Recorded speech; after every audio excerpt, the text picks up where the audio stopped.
I don't think I've ever met anyone who said, I want to be anxious, right? So everyone says, I don't want to be anxious. So that's what we might call a conscious intention. That part of me that thinks of itself as me, my consciousness, deliberately says, I don't want to be anxious.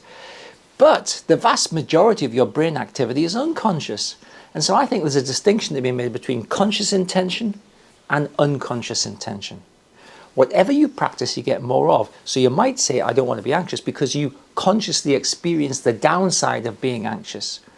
The difficult physical sensations, the need to avoid things, the reluctance, and the difficulty in engaging in life as fully as you might want to.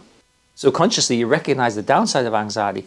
But the question is, what do you practice the most? Do you practice not being anxious, or do you practice being anxious?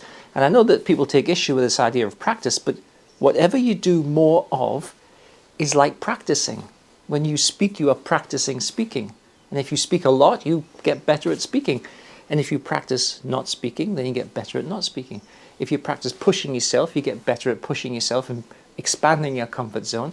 But if you practice not pushing yourself, you get better at restricting your comfort zone. So your unconscious activity, basically the bulk of everything, the sum total of everything that you've practiced, becomes your unconscious intention. So now we have a conflict.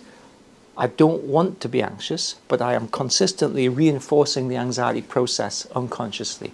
Therefore, you're always going to be dissatisfied, because what you say you want and what you actually get and actually do are different. So the conscious intention and the unconscious intention, the practiced bit, are in conflict. This conflict is a bit like friction. It generates emotional energy. And if you have an internal conflict, if you have emotional energy, that's going to result in more and more symptoms. So my suggestion is this. Use your conscious intention, I don't want to be anxious, as a plan for your life, and do everything that you can possibly do to practice not being anxious. So with respect to this video, I would suggest that you join my Anxiety Coach community, which is absolutely free.